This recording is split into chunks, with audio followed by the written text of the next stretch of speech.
রাসূল প্রেরণ করেছেন এবং প্রত্যেক যুগে নবী রাসূলদের উপরে আল্লাহ পাক রব্বুল আলামিন কিতাব দান করেছেন।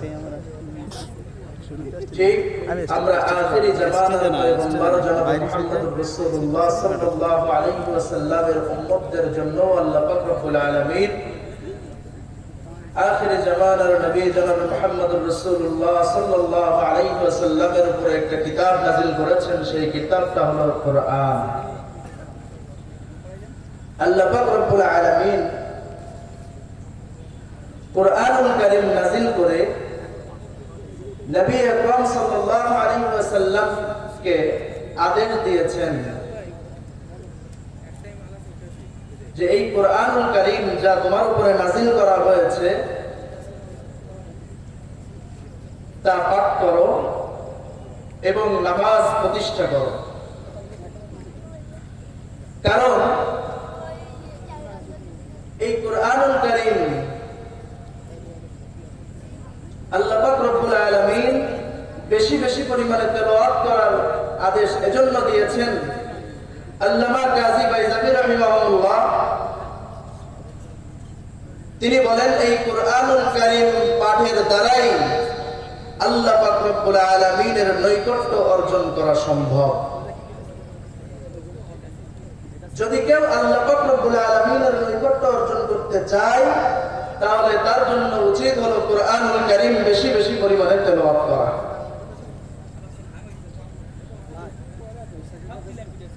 এই কোরআনুল কারীম হলো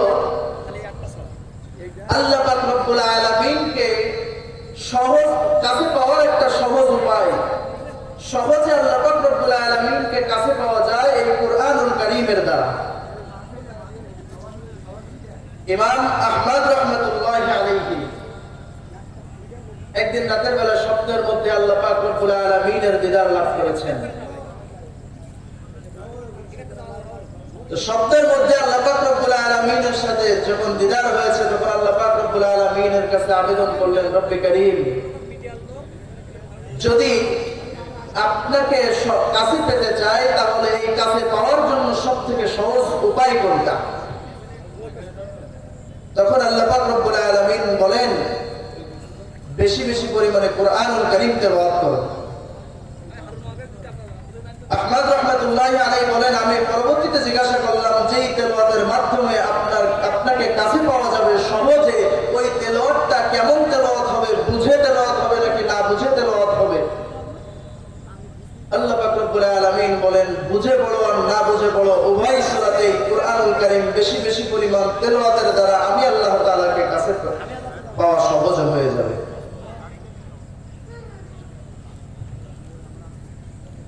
হাদিস শরীফের ভিতরে বিশ্বনবী আমার জনাব মুহাম্মদুর রাসূলুল্লাহ সাল্লাল্লাহু আলাইহি ওয়াসাল্লাম বলেন,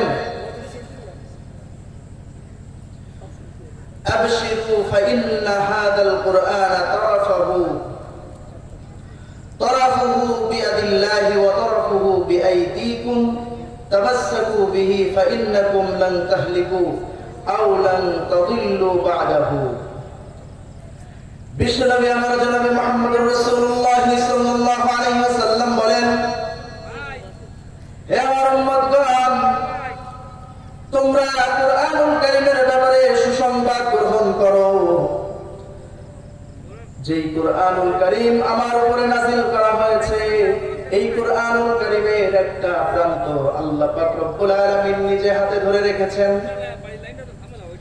এই কোরআনুল কারীমের একটা প্রান্ত হলো আল্লাহ পাক রব্বুল আলামিনের হাতে এবং অপর প্রান্ত আল্লাহ পাক রব্বুল আলামিন বান্দা-বান্দীদের জন্য অর্থাৎ তোমাদের জন্য তোমাদের মধ্যে ছেড়ে দিয়েছেন। যদি আল্লাহ পাক রব্বুল আলামিনের ছেড়ে দেওয়া কোরআনুল কারীমের ওই প্রান্তটাকে শক্ত করে মজবুত ভাবে ধরতে পারো তাহলে তোমরা কখনো ধ্বংস হবে না এবং ভ্রষ্টতা কখনো তোমাদেরকে ধরতে পারবে না। অর্থাৎ এই কোরআনুল কারীম আমাদের জন্য একটা রশির মতো আল্লাহ পাক রব্বুল আলামিন ছেড়ে দিয়েছেন, যে রশিটার একটা প্রান্ত হলো আল্লাহ পাক রব্বুল আলামিন নিজে ধরে রেখেছেন এবং অপর প্রান্তটা হলো আল্লাহ পাক রব্বুল আলামিন আমাদের উপরে ছেড়ে দিয়েছেন। রাসূলুল্লাহ সাল্লাল্লাহু আলাইহি ওয়াসাল্লাম বলেন, যদি ওই প্রান্ত শক্ত করে ধরো তাহলে ওই রশি বেয়ে হয়তো তুমি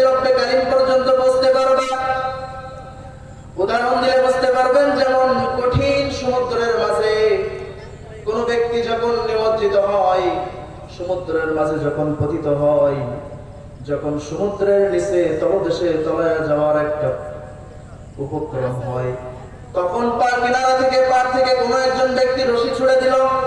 ওই রশিটা ধরে ধরে কিনারা পর্যন্ত আসা পৌঁছানো ওই ব্যক্তির জন্য যেমন সহজ হয়ে যায়, কুরআনুল কারীম নামক এই রশিটা যদি ধরে একটা কোরআন বেয়ে বেয়ে ধরে ধরে যদি আমরা চলতে থাকি, তাহলে দেখা যাবে আল্লাহ পাক রব্বুল আলামিন পর্যন্ত পৌঁছানো আমাদের জন্য সহজ হয়ে গেছে।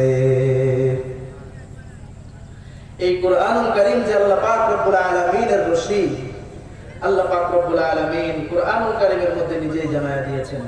আল্লাহ পাক রব্বুল আলামিন বলেন, ওয়া'তাসিমু বিহাবলিল্লাহি জামিআ।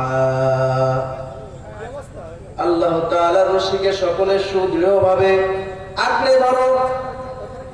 হযরত ইবনে মাসউদ রাদিয়াল্লাহু তাআলা আনহু বলেন, এই আয়াতের মধ্যে হাবলিল্লাহ দ্বারা আল্লাহ পাক রব্বুল আলামিন আল্লাহ তাআলার রশি বলেছেন, আর হাবলিল্লাহ দ্বারা কুরআনুল কারীমকে বোঝানো হয়েছে।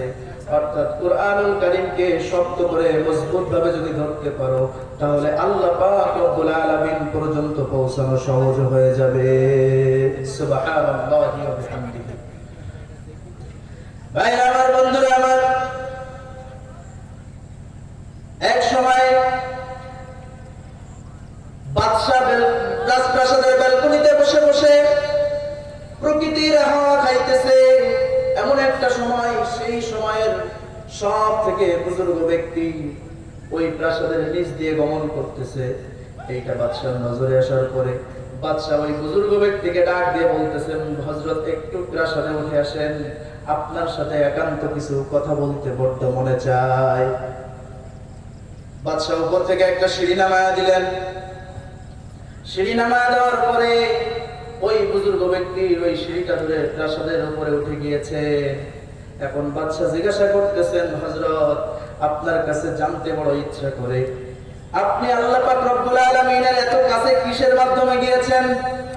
আল্লাহ পাক রব্বুল আলামিনের সাথে আপনার এত গভীর সম্পর্ক কিভাবে হয়েছে? কোন পদ্ধতিতে আপনি আল্লাহ পাক রব্বুল আলামিনের কাছে গিয়েছেন? বুজুর্গ বলতেছেন, যেভাবে আপনি আমাকে জমিন থেকে প্রাসাদ পর্যন্ত উঠায় নিয়ে আসলেন, ঠিক সেইভাবেই আমি আল্লাহ পাক রব্বুল আলামিন পর্যন্ত পৌঁছে গিয়েছি। বাদশা বলতেছে, বিষয়টা যদি একটু ক্লিয়ার করে বলেন তাহলে হয়তো আমার জন্য একটু বোঝা সহজ হতো। আমি আপনাকে সিঁড়ি নামায় দিলাম, আপনি তো সিঁড়ি ধরে উঠে আসলেন। এমন কোন সিঁড়ি যে সিঁড়ি বেয়ে আপনি আল্লাহ পর্যন্ত পৌঁছে গেছেন? বুজুর্গ ব্যক্তি বলতেছে, বাদশা নামদার, আপনি যেমন একটা সিঁড়ি নামায় দিলেন, ওই সিঁড়িটা বেয়ে আমি আপনার পর্যন্ত পৌঁছে গিয়েছি। ঠিক আল্লাহ পাক রব্বুল আলামিন থেকে বান্দাবান্দি পর্যন্ত একটা সিঁড়ি নামায় দিয়েছে, অথবা একটা রশি নামায় দিয়েছে। যেই সিঁড়ি ধরে ধরে যদি চলতে পারি, ওই সিঁড়ির শেষ প্রান্তে যদি চলতে থাকি, এক সময় দেখা যাবে আমরা আল্লাহ পাক রব্বুল আলামিন পর্যন্ত পৌঁছে গিয়েছি। সেই সিঁড়িটা হলো অন্য কোনো সিঁড়ি নয়, সেই সিঁড়িটা হলো আল্লাহ পাক রব্বুল আলামিনের পক্ষ থেকে বিশ্বনবী জনাবে মুহাম্মদুর রাসূলুল্লাহ সাল্লাল্লাহু আলাইহি ওয়াসাল্লামের উপরে নাযিলকৃত কোরআন। তাহলে বোঝা গেল, এই কোরআনুল কারীম ধরে ধরে যদি আমরা চলতে থাকি, তাহলে আল্লাহ পাক রব্বুল আলামিন পর্যন্ত পৌঁছানো আমাদের জন্য সহজ হয়ে যাবে। এই কোরআনুল কারীম যারা বেশি বেশি পরিমাণে তেলাওয়াত করে, এই কোরআনুল কারীম আল্লাহ পাক রব্বুল আলামিন আমাদের জন্য আত্মার ঔষধ হিসাবে পাঠিয়েছেন। এই কোরআনুল কারীম আমাদের জন্য আল্লাহ পাক রব্বুল আলামিন অন্তরের ময়লা দূরকরণের বস্তু হিসাবে পাঠিয়ে দিয়েছেন। আল্লাহ পাক রব্বুল আলামিন বলেন, ওয়া নুনাজ্জিলু মিনাল কুরআনি মা হুয়া শিফাউন ওয়া রাহমাতুল লিল মুমিনিন। আল্লাহ পাক রব্বুল আলামিন বলেন, আমি কোরআনে এমন বিষয় নাযিল করেছি যা ঔষধ এবং মুমিনের জন্য রহমত। সুবহানাল্লাহ বলবেন না? আমি এই কোরআনে এমন বিষয় নাযিল করেছি যেটা হলো ঔষধ এবং মুমিনের জন্য রহমত। মুমিনের জন্য রহমত বুঝলাম, কিন্তু কোরআনুল কারীম কোন রোগের ঔষধ? ঔষধ সেবন করার জন্য রোগ হওয়া শর্ত। তার জন্য আমাদের প্রথমে বুঝতে হবে রোগ কত প্রকার। রোগ হলো প্রথমত দুই প্রকারের রোগ। এক নম্বরের রোগ হয়ে থাকে শারীরিক রোগ, যেটা শরীরের সাথে সম্পর্ক, যেমন জ্বর, সর্দি, কাশি, ক্যান্সার ইত্যাদি বিভিন্ন প্রকারের রোগ আমাদের শরীরের সাথে সম্পর্ক রাখে। দ্বিতীয় প্রকার রোগ হলো আত্মিক রোগ, অর্থাৎ আত্মার রোগ। এই কুরআনুল কারীম কোন রোগের ঔষধ, উক্ত আয়াতের তাফসীর হিসাবে আল্লাহ পাক রব্বুল আলামিন আরেকটা আয়াত নাযিল করে ওই আয়াতের তাফসীর করে জানায় দিয়েছেন এই কুরআন আসলে কোন রোগের ঔষধ। আল্লাহ পাক রব্বুল আলামিন বলেন, "ক্বাদ জাআকুম মিনাল্লাহি মাউইযাতুন ওয়া শিফাউল লিমা ফিস সুদূর।" অর্থাৎ এই কুরআনুল কারীম তোমাদের নিকট আল্লাহ তাআলার পক্ষ থেকে উপদেশের ভান্ডার এবং আত্মার ঔষধ এসেছে। তাহলে এই আয়াত দ্বারা বোঝা যায় কুরআনুল কারীম আমাদের আত্মিক রোগের, আত্মার রোগের ঔষধ। এই কুরআনুল কারীম দিয়ে আমাদের আত্মার সমস্ত প্রকার রোগের ট্রিটমেন্ট করা যায়। কিন্তু এই কুরআনুল কারীম আবার আমাদের শারীরিক রোগের জন্য ঔষধ। হযরত আবু সাঈদ খুদরি রাদিয়াল্লাহু তাআলা আনহু একটা ঘটনা বর্ণনা করেন। হাদিস শরীফের মধ্যে সাহাবায়ে কেরামের একটা কাফেলা সফররত অবস্থায় তাদের সমস্ত খাবার, পানীয় সবকিছু শেষ হয়ে গেছে। চলতে চলতে একটা গ্রামের নিকট এসে ওই গ্রামের মানুষদের কাছে যখন খাবারের জন্য আবেদন জানাইলো, গ্রামের সমস্ত মানুষ অস্বীকৃতি জানায়।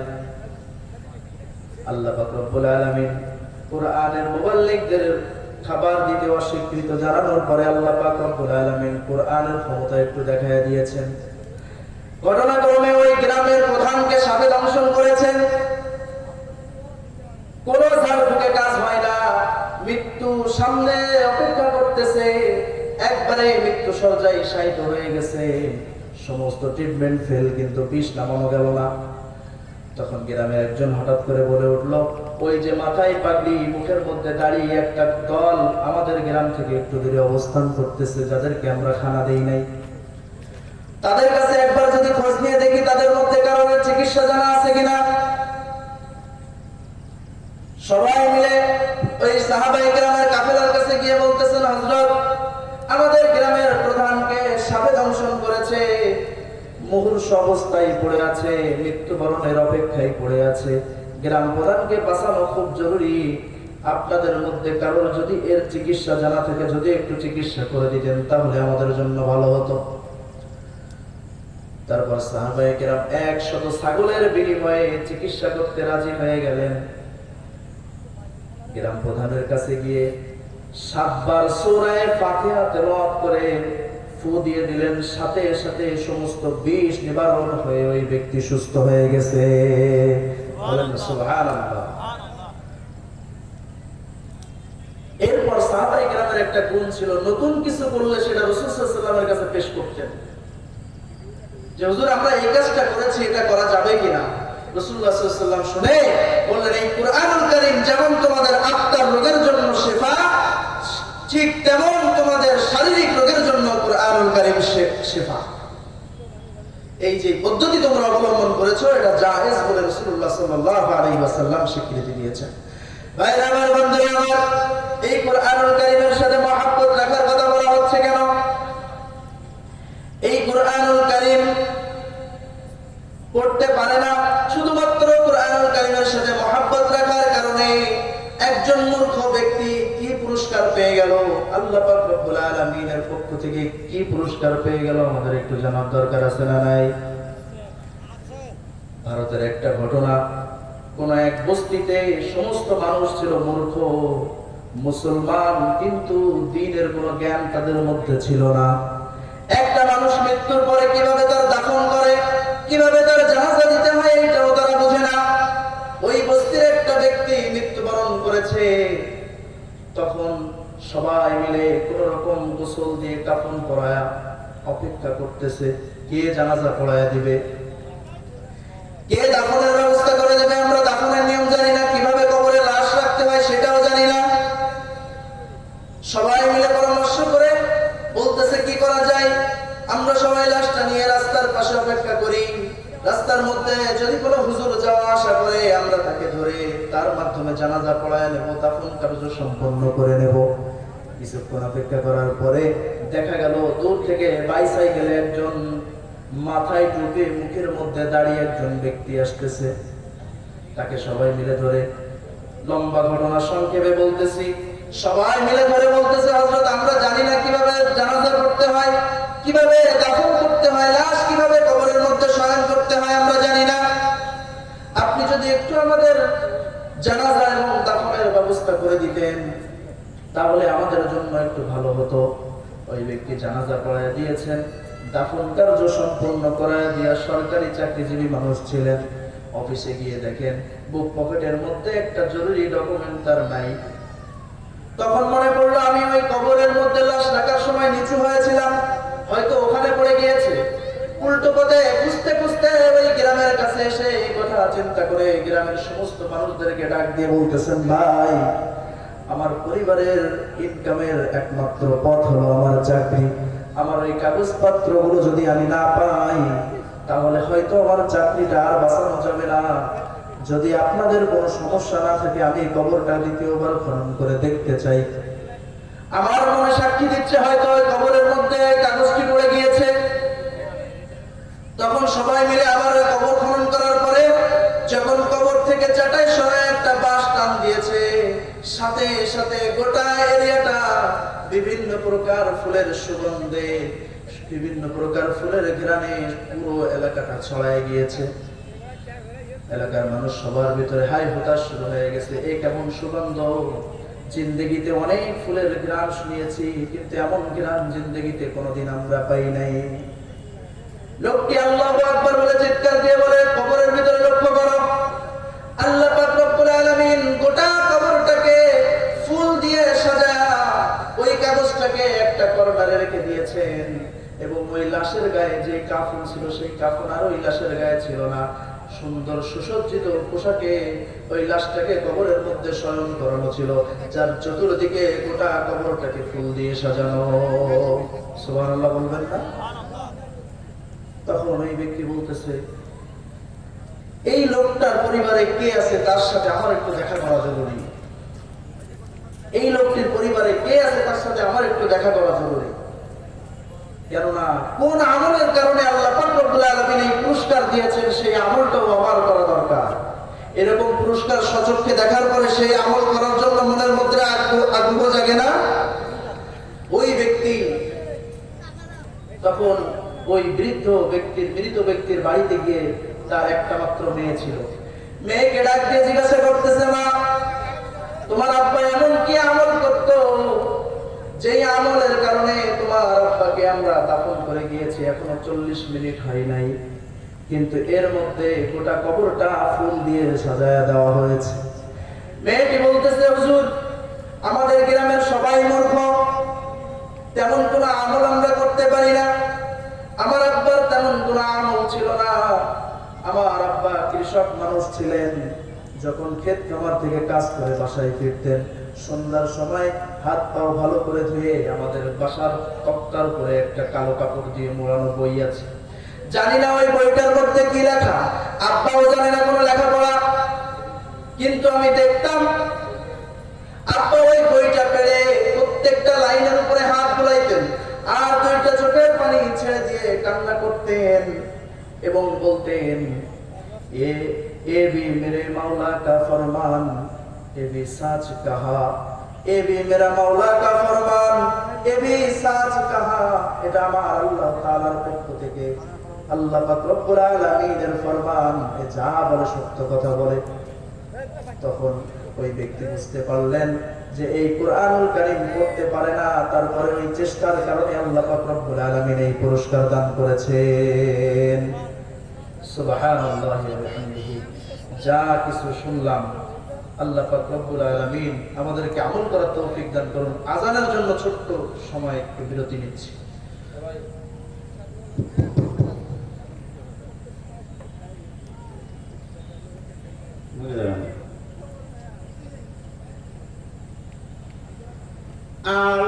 আল্লাহু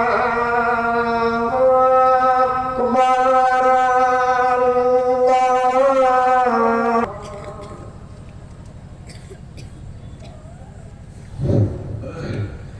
তাহলে শুনতেছিলাম কোরআনুল কারীম পড়ার মতো ক্ষমতা হয় নাই দুর্ভাগ্যবশত, কিন্তু এই কোরআনুল কারীমের সাথে মহব্বত রাখার কারণে সারাদিন কাজ করে, সন্ধ্যার পরে এসে প্রত্যেকটা লাইনের উপরে আঙ্গুল দিয়ে বুলায় আর বলে, এ ভি মেরা মাওলা কা ফরমান, এ ভি সাচ কাহা, এ ভি সাচ কাহা। এটা আমার আল্লাহ তাআলার ফরমান, আমার আল্লাহ পাক রব্বুল আলামিনের কালাম, এ যা বলে সত্য বলে। এই সত্যায়ন করার কারণে আল্লাহ পাক রব্বুল আলামিন এই ব্যক্তিকে এই পুরস্কার দান করেছেন। তাই ছাড়া মূর্খ মানুষ, ওই গ্রামের মানুষ সাক্ষী দেয় যে এই ব্যক্তির আর ভালো কোনো আমল ছিল না, যে আমলের কারণে বাড়তি আল্লাহ পাক রব্বুল আলামিন এমন পুরস্কার তাকে দিতে পারেন। আল্লাহ পাক রব্বুল আলামিন চাইলে তো অনেক কিছুর পুরস্কার প্রতিদান, ছোট ছোট আমলের অনেক বড় বড় প্রতিদান আল্লাহ পাক রব্বুল আলামিন দিতে পারেন। ভাইরা আমার, বন্ধুরা আমার, এই কোরআনুল কারীম মানুষের অন্তরকে শীতল করে দেয়, মানুষের অন্তরকে শীতল করে দেয়। এর একটা বাস্তব নজির আল্লাহ পাক রব্বুল আলামিন দুনিয়ার জমিনে দেখায় দিয়েছেন। ভারতের 70 কোটি হিন্দুর দেবতা ছিলেন ডক্টর শিব শক্তি স্বরূপজি মহারাজ, যিনি পরবর্তীতে ইসলাম গ্রহণ করে ইসলামুল হক নাম ধারণ করেছিলেন। শিব শক্তি মহারাজ নিজের ধর্মের অস্তিত্ব খোঁজার জন্য, আমার ধর্মের মূলে কি আছে এটা খোঁজার জন্য যখন বিভিন্ন বিষয় নিয়ে গবেষণা শুরু করে দিলেন, কোথাও কোনো ফলাফল পাওয়া যায় না। শিব শক্তি মহারাজ বিভিন্ন ধর্মগ্রন্থ নিয়ে যখন গবেষণা শুরু করে দিলেন, গবেষণা করতে করতে কোনো ধর্মগ্রন্থ তার শেষ সমাধান দিতে পারে নাই। সর্বশেষ বেছে নিলেন মুহাম্মদুর রাসূলুল্লাহ সাল্লাল্লাহু আলাইহি ওয়াসাল্লামের উপরে নাযিলকৃত কোরআন। শিব শক্তি স্বরূপজি কোরআনুল কারীম নিয়ে যতই গবেষণা করে, যতই রিসার্চ করে, আস্তে আস্তে তার মনের মধ্যে, তার অন্তরের মধ্যে আল্লাহ পাক রব্বুল আলামিন তাকওয়া সৃষ্টি করে দিচ্ছেন। আল্লাহ পাক রব্বুল আলামিন আগে তার অন্তরের মধ্যে তাকওয়া ঢুকায় দিয়েছেন, আল্লাহর ভয় ঢুকায় দিয়েছেন। তারপর হেদায়েতের মালা গলায় পরায়া শিব শক্তিকে আল্লাহ পাক রব্বুল আলামিন ইসলামের ছায়াতলে আশ্রয় দান করে দিয়েছেন। বলেন সুবহানাল্লাহ।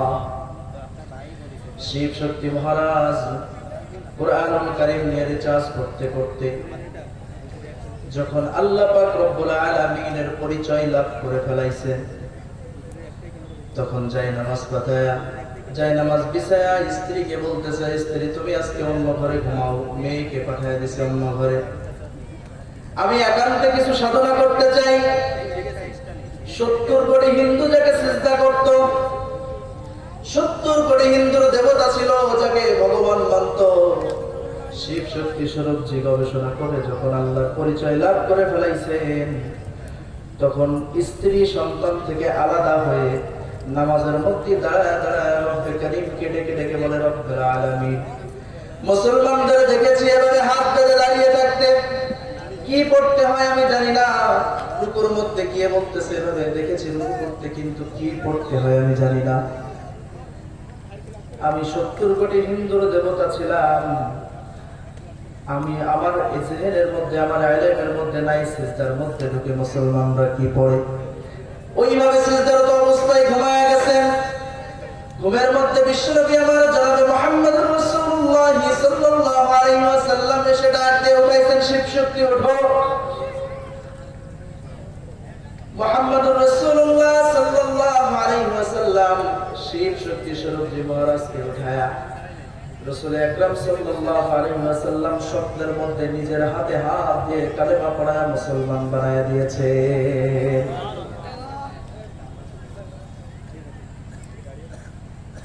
এখন শিব শক্তি চিন্তা করতেছে, 70 কোটি হিন্দুর দেবতা, আমি আমাকে তো কেউ ছাড় দিবে না, যদি শুনে আমি আমার নিজের ধর্মের বার্তা প্রত্যাখ্যান করে আমি মুহাম্মাদের বার্তা গ্রহণ করেছি। আস্তে আস্তে স্ত্রীর রূপের দিকে যাচ্ছে, আবার পিছাচ্ছে ভয়ে, আবার স্ত্রীর রূপের দিকে যাচ্ছে, আবার পিছাচ্ছে। এক পর্যায়ে তার স্ত্রীও দরজা খুলে স্বামীর দিকে করুণ নজরে তাকায় আছে। স্বামী ডাক দিয়ে বলে, বিবি আমার, কি এমন হয়েছে? আমি তোমার সাথে মোলাকাতের জন্য যখন অগ্রসর হচ্ছি, শেষ বিদায় নেওয়ার একটা ইচ্ছা পোষণ করেছি। আমি একটা বড় অন্যায় করে ফেলেছি, তুমি এমন করুণ নজরে কেন আমার দিকে তাকায় আছো? শিব শক্তির স্ত্রী বিষয়টা বুঝে ফেলেছে। ওই আল্লাহর বান্দি ডাক দিয়ে বলে, স্বামী আমার, যেই অন্যায় আপনি করেছেন একই অন্যায় আমিও করেছি। আমিও ঘুমন্ত ছিলাম, ঘুমের মধ্যে মুহাম্মদ আরবি সাল্লাল্লাহু আলাইহি ওয়াসাল্লাম আমাকে উঠায় কালিমা পড়ায় মুসলমান বানায় দিয়েছেন। এই কোরআন নিয়ে গবেষণা করতে করতে অন্তর এমন শীতল হয়েছে, 70 কোটি হিন্দুর দেবতা আল্লাহ পাক রব্বুল আলামিন কুরআনুল কারীম রিচার্জ করার কারণে হেদায়েতের মালা পরায়া ইসলামের ছায়াতলে আশ্রয় দান করেছে। এবার স্বামী স্ত্রী মিলে রওনা দিয়েছে মেয়েটার রুমের দিকে, যে মেয়েটার থেকেও বিদায় নিতে হবে। মেয়েটার কি অবস্থা দেখি, দরজায় ধাক্কা দেওয়ার পরে মেয়েটা জোরে চিৎকার করে ঘরের ভিতরে কান্নাকাটি শুরু করে দিয়েছে। মনে করতেছে মেয়েটার সাথে একই ঘটনা আল্লাহ ঘটায় দিয়েছেন, বলেন সুবহানাল্লাহ। মেয়েটা মনে করতেছে আমি যে অন্যায় করেছি, আমি 70 কোটি হিন্দুর দেবতার মেয়ে, হয়তো আমার বাবা মা আমাকে হত্যা করে ফেলবে। দরজা খুলে মাকে জড়ায় ধরে কাঁদতেছে, মা আমি এমন একটা অন্যায় করে ফেলেছি, যেই অন্যায়ের কথা আমি তোমাদের সামনে ব্যক্ত করতে পারবো না। যদি তোমাদের সামনে বর্ণনা করি হয়তো তোমরা আমাকে হত্যা করতে বাধ্য হয়ে যাবা। তখন শিব শক্তি মহারাজ ডাক দিয়ে বলেন, কি এমন অন্যায় করেছো?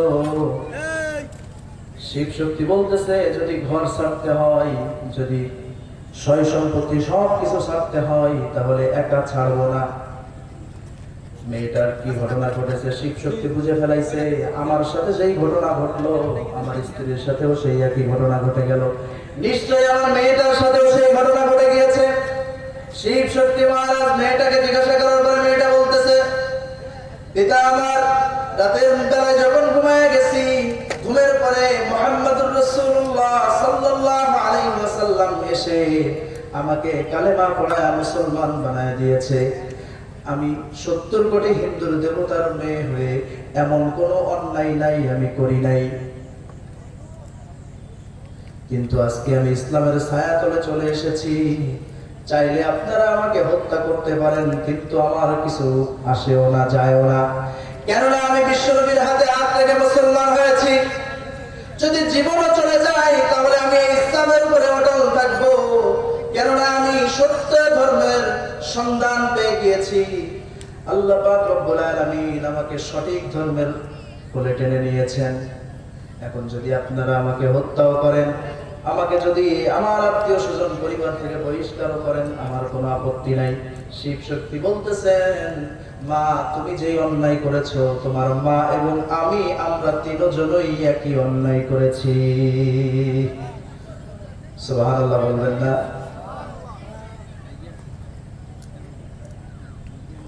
তাহলে দেখেন, এই কোরআনুল কারীম মানুষের অন্তরকে শীতল করে 70 কোটি হিন্দুর দেবতা শিব শক্তি মহারাজ, শিব শক্তি স্বরূপের মতো একটা মানুষকেও হেদায়েতের মালা গলায় ঝুলায় দিয়েছে এই কোরআন। আল্লাহ পাক রব্বুল আলামিন বলেন, যালিকাল কিতাব লা রাইবা ফীহি হুদাল লিল মুত্তাকিন। এটা হলো মুত্তাকিনদের জন্য হেদায়েত। আগে তাদের অন্তরে তাকওয়া ঢুকিয়ে দিয়েছেন, তারপর তাদেরকে হেদায়েত দান করেছেন। বলেন সুবহানাল্লাহি ওয়া বিহামদিহি। আল্লাহ পাক রব্বুল আলামিন আমাদের সকলকে এই কোরআনের জন্য কবুল করুন। সবাই বলেন আল্লাহুম্মা আমিন। ওয়া আখিরু দাওয়ানা আলহামদুলিল্লাহি রাব্বিল আলামিন। আসসালামু আলাইকুম ওয়া রাহমাতুল্লাহি ওয়া বারাকাতুহু।